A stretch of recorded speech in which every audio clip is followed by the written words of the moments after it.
Hey everyone. Welcome back to my channel. Today we're diving into something really fascinating and deep from Buddhism. The noble truth of suffering, or what's called dukkha in Pali. It's one of the four noble truths that the Buddha taught over 2,500 years ago. Now, I know what some of you might be thinking. Suffering? Why focus on that? Life has happy moments too. And you're totally right. But stick with me here. This isn't about being gloomy. It's about understanding life at its core so we can live wiser and freer. Ready? Let's get into it. Part 1. What is the noble truth of suffering? First off, let's talk about the four noble truths real quick. These were the Buddha's very first teaching after he reached enlightenment, shared with 5 of his old buddies, the Kaudinya brothers. The four truths are suffering, the cause of suffering, the end of suffering, and the path to end suffering. Today we're zooming in on the first one, the truth of suffering. So what's this all about? The Buddha said that life at its essence is full of suffering.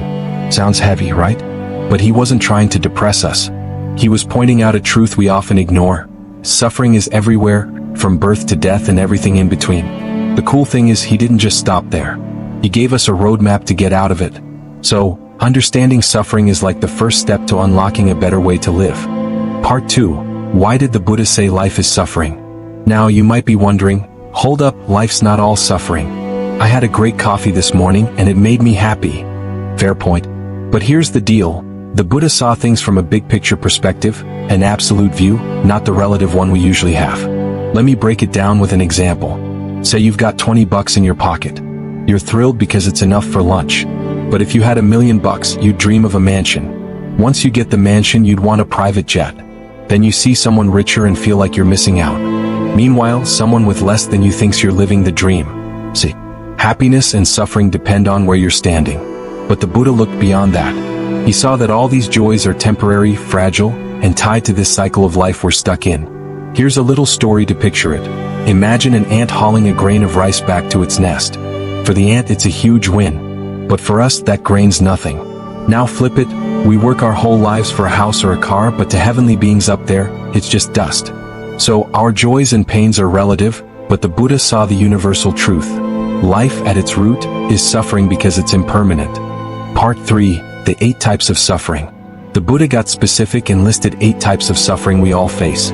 Let's go through them and connect them to our lives today. Birth suffering. Being born is tough. Babies cry when they come into the world and parents stress over raising them. Aging suffering. Getting old. Nobody likes it. Wrinkles, creaky knees, fading energy. It's a struggle. Illness suffering. Ever had a cold that ruined your day? That's suffering right there. Death suffering. Losing someone or facing our own end. It's painful for us and those we leave behind. Separation from loved ones.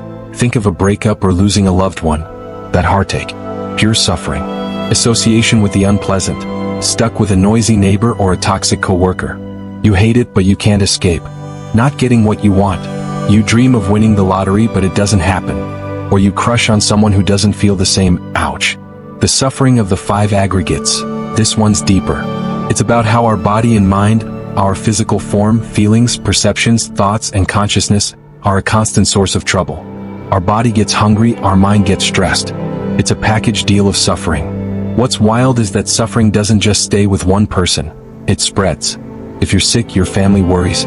If you're upset, your friends feel it. So, recognizing suffering isn't about wallowing. It's about living in a way that doesn't add more pain to the world. Part 4. Suffering, joy, and the Buddha's lesson. Okay, I've been talking a lot about suffering, but what about joy? The Buddha didn't deny it exists. A good meal, a fun night out, those feel great. But he said they're fleeting. You eat, you're full, then you're hungry again. The party ends and Monday hits. Joy comes and goes, but suffering lurks underneath it all. Here's the good news. The Buddha didn't leave us hanging. He taught the Eightfold Path, 8 steps like right view, right speech, right action, to help us ease suffering. A big part of that? Doing good deeds, or what we call accumulating merit. When you help others, you're not just making their day better, you're building a happier, less painful life for yourself too. For instance, instead of spending cash on a wild night out, what if you used it to help someone in need? That kind of joy sticks with you longer and feels more meaningful. That's the noble life the Buddha wanted us to aim for. Alright friends, that's our dive into the noble truth of suffering today. The Buddha didn't talk about suffering to scare us. He did it to wake us up. Life has pain, but when we get that, we can live smarter. loving each other, helping each other, and finding real peace inside. If you enjoyed this, hit that like button, subscribe, and drop a comment below. What do you think about suffering in life? Got any stories to share? I'd love to hear them. Next time, we'll tackle the cause of suffering. Until then, stay happy and take care. See ya.